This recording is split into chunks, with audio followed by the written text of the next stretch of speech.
Good morning. I just want to show you my new chainsaw that I picked up yesterday. It's a Pioneer P40. Kind of give a good look.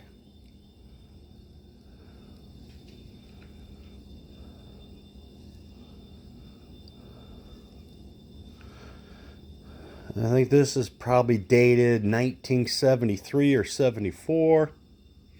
There's the ID tag right there. I just got to do a little bit of research and find out what year it was built. Overall, it looks really good, except the duct tape here on the handle, but that's definitely going to come off. I think it's got a 24-inch bar. Let me bring it down here and show you a little. I'll bring it back here. Alright, so here's what it looks like. I paid $45 for this P40, so I think I did pretty good. It's got a sprocket nose right there.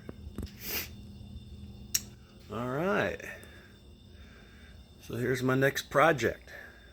I'm looking forward to getting into this Pioneer. Get it running.